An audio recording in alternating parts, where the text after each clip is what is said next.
అపరిచిత వ్యక్తులతో పరిచయం, స్నేహం ప్రమాదమని పదే పదే పోలీసులు హెచ్చరిస్తూనే ఉంటారు. మీ అందరికీ తెలుసు, ఈ నెల 11వ తేదీన విశాఖలో తీవ్ర సంచలనం రేకెత్తించినటువంటి ఆరిలోవలో కాపు లక్ష్మి అనే మహిళ హత్య కేసుకు సంబంధించి మిస్టరీ వీడింది. ఆ వ్యక్తిని పోలీసులు పట్టేసుకున్నారు. పీక పిసికి చంపేశాడు. అతని చేతుల్లోనే ఆవిడ చనిపోయిందని కూడా చెప్తున్నాడు.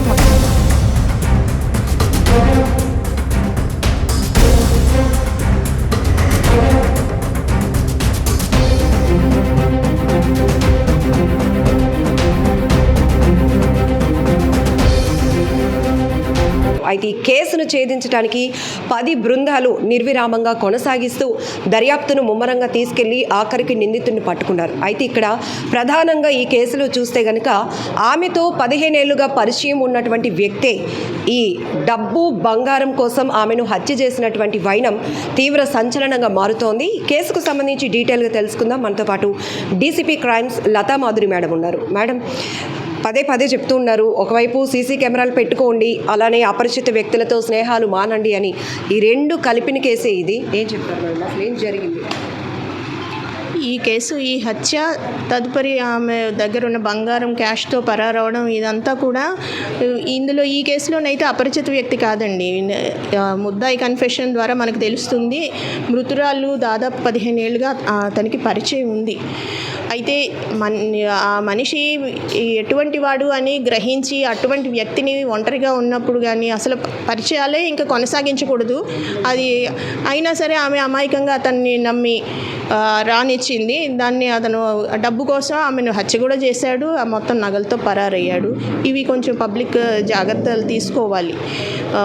ఎటువంటి వారిని మనం ఎలా చేస్తున్నాం, ఇంట్లోకి ఎవరితోటి పరిచయాలు కొనసాగిస్తున్నాం అనేవి కొంచెం జాగ్రత్తగా చూసుకోవాలి. చిన్నపిల్లలైనా పెద్దవారైనా అందరికీ ఇది వర్తిస్తుంది.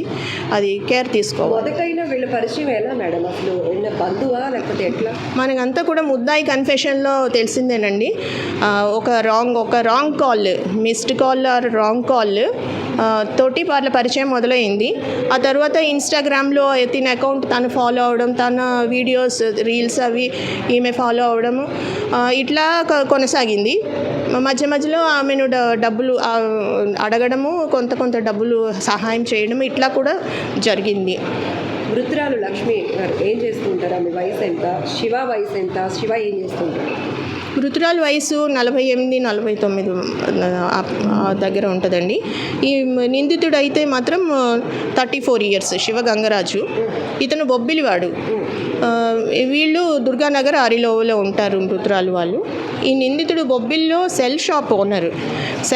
సెల్ ఫోన్స్ అమ్ముతాడు. అలాగే టాటూయింగ్ కూడా చేస్తుంటాడు. టాటూ శివ అని కూడా ఇతనికి పేరుంది. అలాగే చిన్న ఇంట్లో కుటీర పరిశ్రమలాగా కొన్ని ఎంబ్రాయిడరీ వర్క్స్ అది వాళ్ళ ఫ్యామిలీ మెంబర్స్ చేస్తారన్నది విషయం తెలుస్తుంది. నేను చేసిన హత్యకి కానీ, నేను చేసిన అప్పులకి కానీ నా భార్యకి పిల్లలకి సంబంధం లేదు అని ఒక సెల్ఫీ వీడియో కూడా శివ రివీల్ చేసి ఉన్నాడు సోషల్ మీడియా వేదికగా. ఏంటి మేడం అంత హత్య చేయాల్సినటువంటి పరిస్థితులు వచ్చాయంటే ఇంత అప్పులకి కారణం ఏం చేశాడు? అసలు క్రికెట్ బెట్టింగేనండి. అతను అలవాటు పడ్డాడు. దాదాపు ₹1 కోటి పోగొట్టుకున్నాడు. అందులో అప్పులు చేసి కొంత బెట్టింగ్ చేశాడు. అదే 25 లక్షల అప్పు కూడా ఉంది. అవన్నిటి కోసము డబ్బులు అవసరమైనాయి. ఈమెతో పరిచయం ఉంది, తీసుకోవచ్చని పక్క ప్లాన్ తోటే రావడం జరిగింది.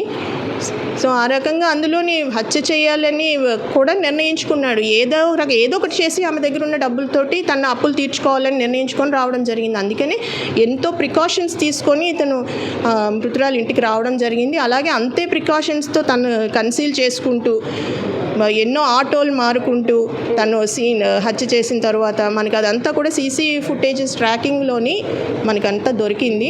ఆ తర్వాత రైల్వే స్టేషన్ వరకు వెళ్ళి తను వేసుకున్న బట్టలు కూడా మార్చేసి, అంటే పోలీసులు గుర్తుపట్టలేకుండా ఎవరు గుర్తుపట్టలేకుండా ఉండడం కోసం పైన వేసుకున్న జర్కిన్ ఇవన్నీ కూడా మార్చేసి క్యాప్ తీసేసి వేరే వ్యక్తిలాగా కూడా తిరగడానికి అన్ని ప్రయత్నాలు చేశాడు. తర్వాత ఇంకా పోలీసు అంటే మీడియాలో నాట్లో కొంత వచ్చింది ఇన్ఫర్మేషన్ రావడంతో వారణాసి పారిపోయాడు. అక్కడి నుంచి ఢిల్లీ నుంచి మరలా రాయగఢ్, ఒరిస్సా, అక్కడి నుంచి చెన్నై వెళ్ళిపోదామన్న ప్లాన్ తోటి ఉండగా మనకి వైజాగ్లో దొరికాడు.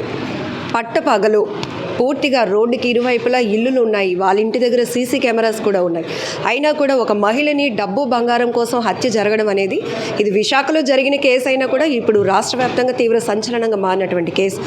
ఈ కేసు ఛేదించడంలో ఎవిడెన్స్, టెక్నికల్ ఎవిడెన్స్ కానీ సీసీటీవీ ఆధారం ఎట్లా ఉపయోగపడింది? చాలా ఉపయోగపడిందండి. Main stay CC camera footages మనకి ఇక్కడ నుంచి ఢిల్లీ వరకు తీసుకెళ్ళింది, మళ్ళీ నిందితుడి వరకు తీసుకొచ్చింది మెయిన్ సీసీ కెమెరా ఫుటేజ్. అలాగే ఇంకా మీకు తెలుసు కదా, అదర్ సైంటిఫిక్ ఎవిడెన్స్ కూడాను ట్రాకింగ్ ఇవన్నీ చేయడం జరిగింది. సైంటిఫిక్గానే అతను లొకేషన్ పట్టుకొని అప్రహెండ్ చేయడం జరిగింది. ఈరోజు రిమాండ్ కూడా పంపిస్తున్నాం. 11వ తేదీన ఎన్ని గంటలకు లక్ష్మి ఇంటికి ఈ వ్యక్తి వెళ్ళాడు, ఎన్ని గంటల తర్వాత మళ్ళీ బయటకు వచ్చాడు, ఇద్దరి మధ్య ఏమైనా ఘర్షణ జరిగిందా మేడం? ఏ వస్తువుల్ని తీసుకువెళ్ళడం జరిగింది?